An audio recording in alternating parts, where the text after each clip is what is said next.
Hi, my name is David Williams. I'm a geologist with Mobil Oil. I'm 28 years old. I'm not married or anything. And the first time I saw her is when I moved out here to work in the oil business. And I walked into a post office and she was working as a teller. Do they call them tellers at a post office? I don't know. No, she wasn't working. She never worked, except in bed. My one regret, no, that's not right. One of my regrets is that I never slept with her. Came close. I mean, almost, but I never did. We used to have these great days. We'd go to the zoo, or we'd go to the park, and we'd walk around and visit galleries, whatever. And then we'd always end up down by the river, and we'd while away, the afternoon, just talking about everything. And then we'd look out over the mountains and the prairies, and this all seemed new to her. She definitely wasn't a prairie girl. I think she was from Montreal. She's from Nova Scotia. I know for a fact she ran away from home when she was 14 because her father sexually abused her. And what do you expect? Do you know about her working as a prostitute? So I finally got up the courage to ask her for her phone number. I mean, she was so pretty. It was hard. There's like, there's beautiful women and there's pretty women. And she was extraordinarily pretty. I mean, just by looking at her, you knew that there was no way she could hurt anyone. She didn't want to give it to me at first, her phone number. But finally she did, so I called her up and we talked about movies and literature. She loved these great tragedies. And it also seemed like she was obsessed by death. She was always talking about her mother's death. One of the things I loved about her was her optimism. It's a stupid word, but she was sunny. She had this energy, this visible energy. Her mother, she's a lawyer living in Halifax, I think. She taught her that. You don't need to know my name, do you? She loved animals. She hated animals. We've heard that she sold pornography to 7-Elevens. Is this true? Of course not. What bullshit. Well, she has a record. She was involved in child pornography back in Toronto, I believe. No, I don't believe it. So this one particular Sunday, I call her up, for a dinner and movie. She says yes. And I take her to this great little Italian place right near where I live. It's my favorite spot. They serve a superb linguine. The waiter has a mysterious accent. The whole atmosphere of the place is just charged. I think so. The night is progressing along really smoothly. We're talking about my job, my dreams. And then all of a sudden she stops me and she says that she has something to say to me. And I can see this light coming out of her eyes, this weird light. And so I put down my fork and I say, so tell me.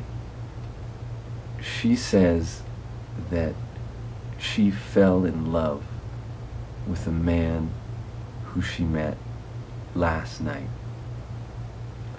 Last night. I mean, the night before our date.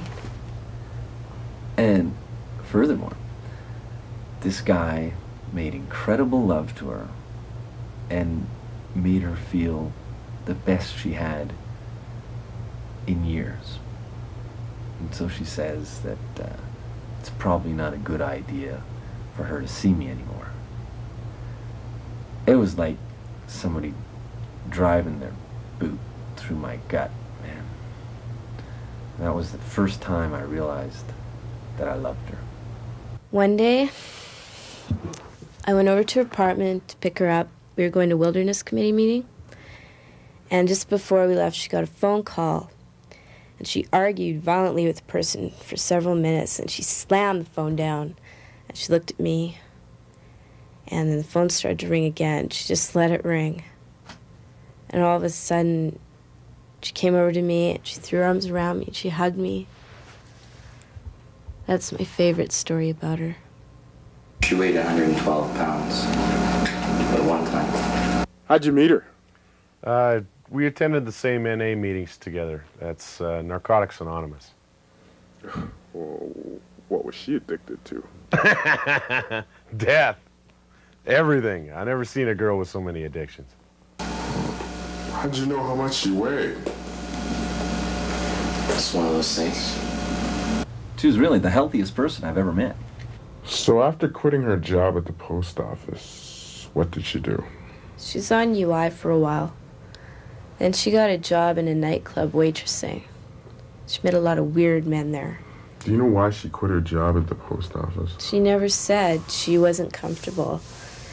She wasn't well. She drank a lot. She didn't sleep. She used to have beautiful skin. She let it go to hell. There was this corporate guy, a suit, following her. I guess I couldn't help her. Weren't you convicted of manslaughter? I don't remember.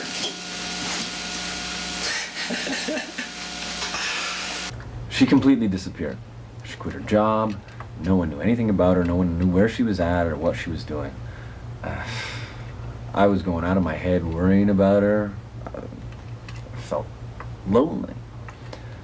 Then one day, I'm driving back across town, back from a meeting, and I see her walking down the street, and I couldn't believe it. So I pull my car over to the side of the road.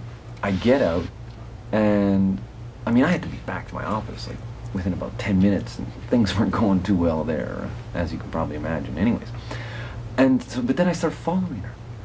You know, I didn't let her see me or anything. I just sort of stayed in the background. It was something out of a cheap detective novel. I never saw myself as the type of person who would go sneaking up on a woman. But you have to understand, she was perfect. She was wonderful. She fucked up a lot of guys because she couldn't say no. I mean, she didn't sleep with them. It was just that, you know, she couldn't bring herself to tell a guy to get lost. So there I am, following her around, trying to find out what she's up to. I mean, I almost got fired. I saw her swallow a pin once. She wasn't even drunk. So you were close to her during this period? Yes. How close? I mean, were you intimate? Does it matter? Well, it's hard to say what matters in cases like this. I mean, if she felt guilty. She didn't feel guilty about it. She never felt guilty about anything. After a while, she didn't come around anymore. Someone told me that she'd gone east, but I didn't believe that. She would have called me. Then I saw the newspapers. I found out about it from the newspapers. I was supposed to pick her up at her apartment. When I got there was an ambulance out front. I knew who it was for right away. She lived on the 20th floor. Can you think of any reason why she killed herself? She was depressed. She didn't know who she was. I mean, some people kill themselves. Some people drink. Some people are good in bed. Some people are good in business. Other people just kill themselves. I don't think she killed herself. She was a survivor. What are you saying? Somebody pushed her. Who? I don't know. Maybe the suit who was following her. I just know she wouldn't have killed herself. She lived through too much. Well, did you see the guy? Could you identify him? No. The fall busted her neck. How'd you know her? Man, She wasn't the kind of person you could think of as dead, you know? I mean, it's like some kind of conspiracy, the CIA, that kind of stuff. Some kind of gag, you know what I mean? I remember the first time I saw her. That was at the post office. She was standing there, but she wasn't standing like a human being. Her body was bent over, her head to one side. She looked like an angel. an angel from a painting.